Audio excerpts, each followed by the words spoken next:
Good morning all of you, this is Aruna Badgutiya और हम genetics पढ़ रहे हैं। जेनेटिक्स में हमने मेंडल्स के लॉ पढ़ लिए थे, जिसमें मोनोहाइब्रिड क्रॉस और डायोहाइब्रिड क्रॉस हमने पढ़ा था। पर हमने कुछ मॉडिफिकेशन भी देखे थे कि जो जितने भी लॉज दिए थे मेंडल ने, उसमें कुछ मॉडिफिकेशन थे। उन मॉडिफिकेशन को हम देख रहे थे, तो मॉडिफिकेशन में हमने स्टार्ट कर दिया था। तो आज जो हम टॉपिक लेंगे इससे रिलेटेड वो है लीथल जीन एक्शन और प्लियोट्रॉपी। लीथल जीन एक्शन और प्लियोट्रॉपी जो है एक तरह से देखा जाए तो मॉडिफिकेशन ही है, जो मोनोहाइब्रिड क्रॉस में मॉडिफिकेशन होता है उसी पर यह बेस्ड है। तो इसके पहले हमने कैरेक्टरिस्टिक्स का फ्लो या ट्रांसमिशन जनरेशन टू जनरेशन कैसे होता है ये समझ लिया था। उसके अलावा हमने ब्लड ग्रुप्स जो होते हैं उनका डिटर्मिनेशन कैसे होता है पेरेंट्स टू चाइल्ड, वो भी हमने देख लिया था।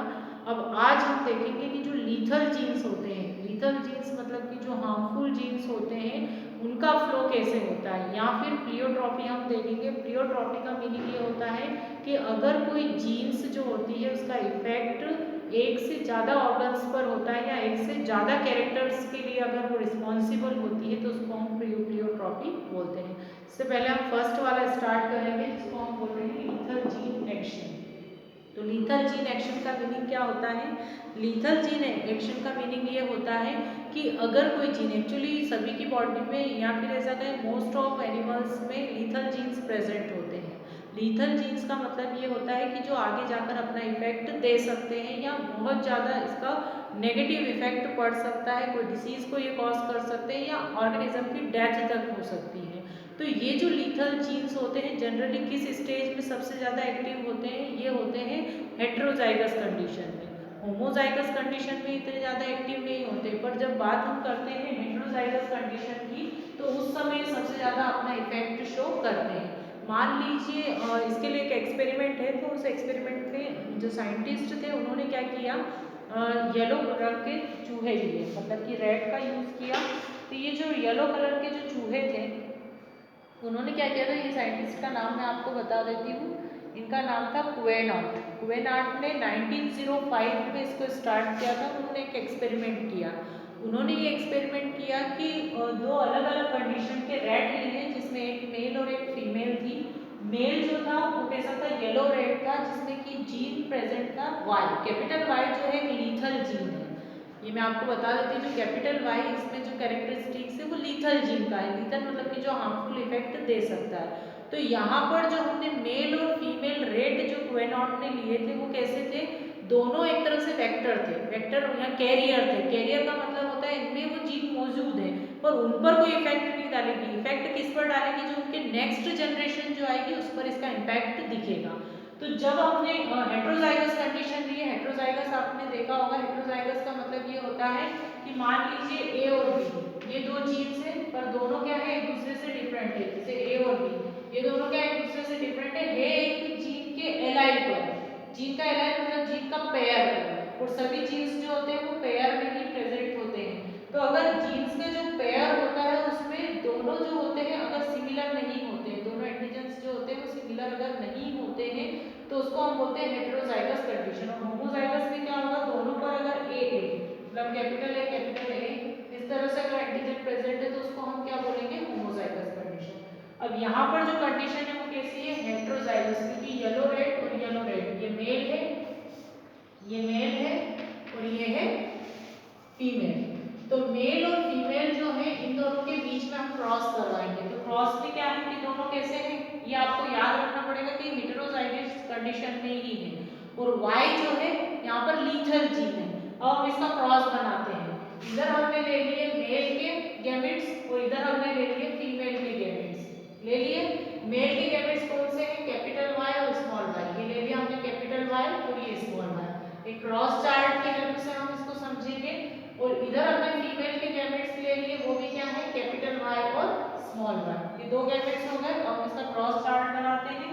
जब कैपिटल Y का क्रॉस कैपिटल Y से होता है तो दोनों कैपिटल Y होंगे। अब ये टोटली लीथल हो गया है ना, तो ये अपना इम्पैक्ट जरूर देगा। कब देगा, जब ये होमोजाइगस कंडीशन में होगा। अब यहाँ पर आपको दिख रहा होगा ये होमोजाइगस हो गया, मतलब ये दोनों क्या हो गए, सिमिलर हो गए ना। ये मैंने ए की हेल्प से बताया, पर यहाँ पर दोनों एक दूसरे से सिमिलर है। तो सिमिलर होने में ये होमोजाइगस कंडीशन में होगा। तो होमोजाइगस कंडीशन में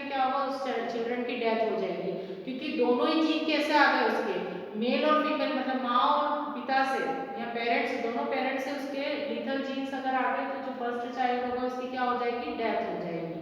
अब नेक्स्ट की हम बात करते हैं। जब इसका क्रॉस हम इससे करते हैं तो हमको कैपिटल वाई और स्मॉल वाई मिलता है। तो यहाँ पर जो एक तरह से जो रेड होंगे वो कैसे होंगे, येलो कलर के होंगे, पर कैरियर होंगे। कैरियर का मतलब ये कि इसमें एक जीन कैपिटल वाई है जो लीथल है और एक जो है वो नॉर्मल है। तो दोनों जीन्स में से एक जीन का जो इफेक्ट है वो कैसा होगा, कैरियर के तौर पर होगा। अब हम इसका क्रॉस इससे बनाएंगे, इसका क्रॉस इससे बनाते हैं तब भी हमको क्या मिलता है, कैपिटल वाई और स्मॉल वाई।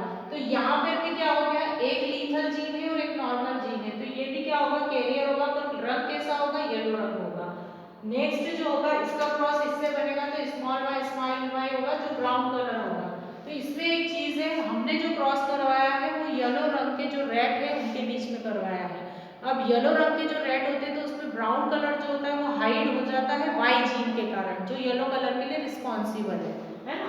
ये चीज अगर आप अच्छे से सुनेंगे तो आपको समझ में आ जाएगी। कैपिटल वाई किसके लिए रिस्पॉन्सिबल होता है, येलो कलर के लिए, और स्मॉल वाई जो है वो ब्राउन कलर के लिए रिस्पॉन्सिबल होता है। ठीक है, तो यहाँ पर जो है वो तो होमोजाइगस हेटेरोजाइगस कंडीशन में, मतलब दोनों ही जीन उसमें मौजूद है, पर इसमें रेशो क्या बनेगा, 1:2:1 का बनेगा। तो एक की तो डेथ हो ही गई है ऑलरेडी, अगर डेथ हो गई तो सिर्फ रेशो क्या बनेगा, 2:1 का बनेगा। मतलब कि 2% चाइल्ड जो होंगे वो कैसे होंगे, वो येलो रंग के होंगे, ये येलो होंगे, और 1% कैसे होंगे, ब्राउन होंगे। पर ये जो होंगे ये दोनों कैसे होंगे, कैरियर होंगे, और ये प्योरली ब्राउन होंगे, मतलब इसमें लीथल जीन प्रेजेंट नहीं होंगे। 1% जो चाइल्ड होंगे उनमें लीथल जीन मौजूद ही नहीं है, क्योंकि ये इसका रेशो क्या आ रहा है, स्मॉल वाई आ रहा है। तो स्मॉल वाई में लीथल जीन है ही नहीं, सिर्फ जीन किसमें है, कैपिटल वाई में। और यहाँ पर जो 2% आ रहे हैं वो कौन सा है, कैपिटल वाई और स्मॉल वाई, ये दोनों जो है किसके लिए रिस्पॉन्सिबल है, कैरियर के लिए। मतलब आगे जब ये इसका क्रॉस मान लो किसी हेटेरोजाइगस से हो गया, इसके ही जैसे किसी से हो गया, तो फिर क्या होगा, फिर नेक्स्ट जनरेशन में यही होगा कि पहले चाइल्ड की डेथ हो सकती है, दूसरे जो होंगे वो 2% चाइल्ड जो होंगे वो कैसे होंगे, येलो रंग के होंगे, 1% ब्राउन होंगे जो प्योरली सही होंगे, उनमें कोई डिफेक्ट नहीं होगा। अब ये तो चीज आपको समझ में आ गई कि लीथल जीन्स का इफेक्ट कैसे दिखता है, कि लीथल जीन का फ्लो कैसे होगा, क्योंकि एक तरह से देखा जाए तो रेसेसिव कंडीशन में ही होते हैं, अपना इम्पैक्ट नहीं दर्शाते। पर इनका इम्पैक्ट कब दिखता है, जब ये किसी अपने ही जैसे हेटेरोजाइगस से मिल जाते हैं, उनसे अगर उनका क्रॉस हो जाता है तो फिर क्या होंगे, ये अपना इम्पैक्ट जरूर शो करते हैं। तो ये जो है ये लीथल जीन एक्शन है जो हमने चार्ट के थ्रू एक्सप्लेन कर दी है मैंने। अब सेकेंड हम देखते हैं प्लियोट्रॉपी। प्लियोट्रॉपी का मतलब क्या होता है, बोर्ड पे बहुत ज्यादा हो गया है तो मैं इसको हटा देती हूँ। अब हम प्लियोट्रॉपी देखते हैं। प्लियोट्रॉपी का मतलब ये होता है, मान लीजिए कोई जीन है, क्योंकि एक जीन जो होता है वो एक ही कैरेक्टर के लिए रिस्पॉन्सिबल होता है कि आगे उसका इम्पैक्ट क्या है या आगे उसका क्या इफेक्ट होगा, तो एक ही इफेक्ट के लिए वो रिस्पॉन्सिबल होता है। पर कभी कभी ऐसा होता है कि वो एक से ज़्यादा कैरेक्टरिस्टिक्स या एक से ज़्यादा इफेक्ट को भी शो करता है। तो इसका बेस्ट एग्जाम्पल हम लेते हैं sickle cell anaemia. Sickle cell anaemia क्या होता है, पहले तो ये आप देख लेते हैं, सिकल सेल एनीमिया। एनीमिया का मतलब तो आपको पता ही होगा कि ब्लड सेल्स का कम होना। अगर ब्लड सेल्स जो होती है वो डीजनरेट हो जाती है, डीजनरेट का मतलब क्या होता है, टूट जाना या उसका खत्म हो जाना। तो एनीमिया का मीनिंग जनरली हम देखते हैं तो नॉर्मली अगर एनीमिया होता है तो उसमें क्या होता है, ब्लड सेल्स कम हो जाती है। पर अगर सिकल सेल एनीमिया होता है तो सिकल सेल एनीमिया जो होता है वो हमारी ब्लड सेल्स को क्या कर देता है, क्योंकि हमारी ब्लड सेल्स कैसी होती है, राउंडेड होती है, इस तरह से होती है, इस तरह से होती है। पर अगर मान लीजिए किसी पर्सन को सिकल सेल एनीमिया है तो उनकी ब्लड सेल्स कैसी हो जाएगी, इस तरह से हाफ मून लाइक स्ट्रक्चर बनाती है ऐसे।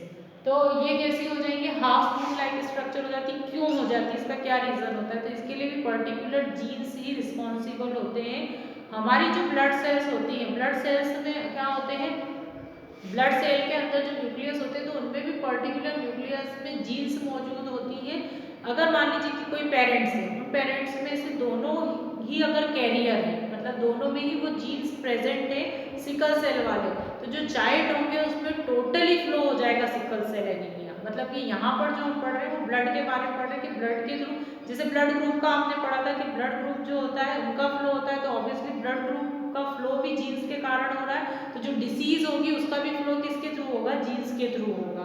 तो यहाँ पर जो हम देखें, मान लीजिए कोई सिकल सेल कैरियर मेल है, मतलब कि जो मेल है, पुरुष जो है, कपल की बात कर रहे हैं हम। अब ये कंडीशन होगी होमोजाइगस कंडीशन। होमोजाइगस का मतलब क्या होता है कि दोनों क्या हो, सेम, दोनों कैरियर ही हो, दोनों कैरियर है, मतलब कि होमोजाइगस कंडीशन हो गई।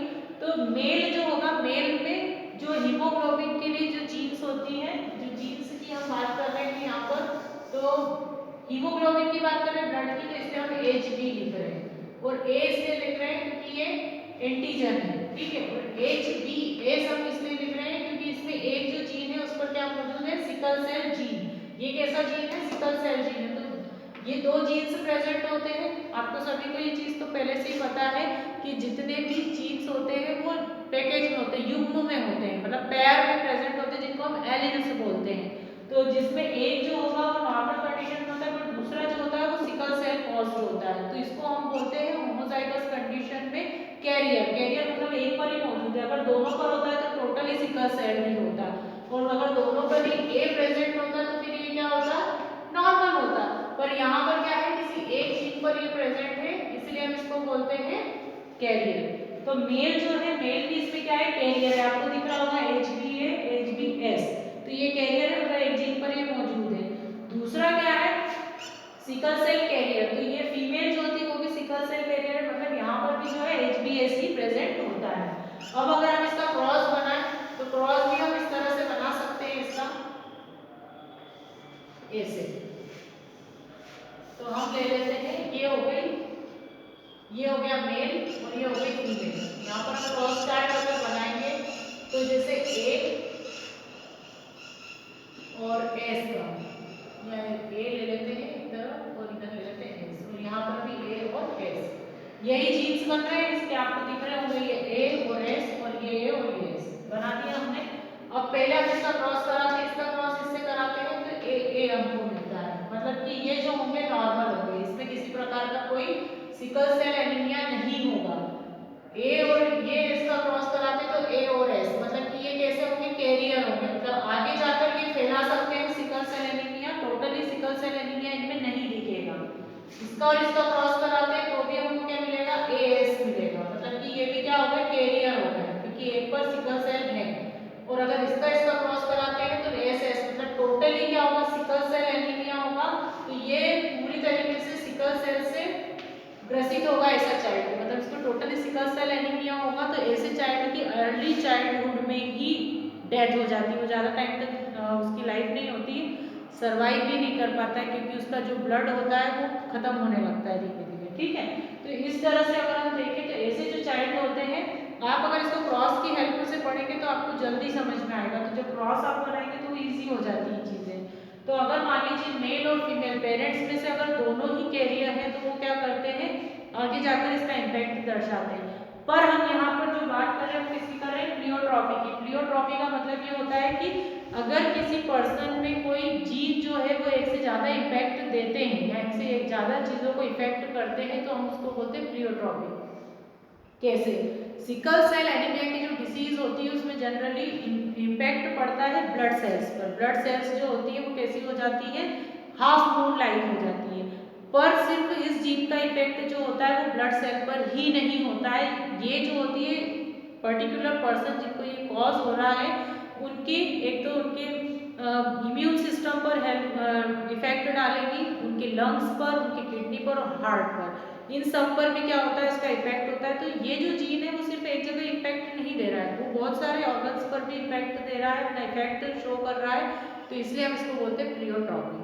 अब सेकंड जो है इसका ये एक एग्जांपल है, जैसे ड्रोसोफिला मेलानोगैस्टर। तो ड्रोसोफिला मेलानोगैस्टर में जो रेड आईज की जो ड्रोसोफिला होती है, ड्रोसोफिला मतलब इंसेक्ट, एक इंसेक्ट है, फ्लाई है, तो उसमें उसकी सिर्फ रेड आईज ही इफेक्ट नहीं होती जीन्स के कारण, उसकी जो सेमिनिफेरस ट्यूब्यूल्स होती है जिससे स्पर्म का फॉर्मेशन होता है, तो तो उसकी सेमिनल वेसिकल मतलब कि जिससे स्पर्म का फॉर्मेशन होता है वो वेसिकल भी क्या होती है, उसकी इफेक्ट होती है। तो ऐसे जीन्स जो अपना इम्पैक्ट एक से ज़्यादा ऑर्गन्स पर देते हैं उसको प्लियोट्रॉपी बोलते हैं। इस कैरेक्टरिस्टिक्स को हम बोलेंगे प्लियोट्रॉपी।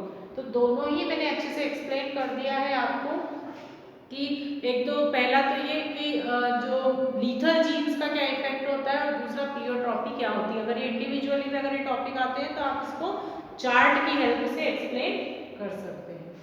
तो ये टॉपिक यहाँ पर ऐड हो गया है। अब इसके बाद जो मैं आपको टॉपिक पढ़ाऊंगी वो होगा डाइहाइब्रिड क्रॉस में मॉडिफिकेशन। ये सब जो थे तो सब मोनोहाइब्रिड क्रॉस में हमने मॉडिफिकेशन देखे थे। जितने भी मेंडल्स ने जो लॉ दिए थे उनमें क्या मॉडिफिकेशन हुआ, तो उनने दोनों दिए थे,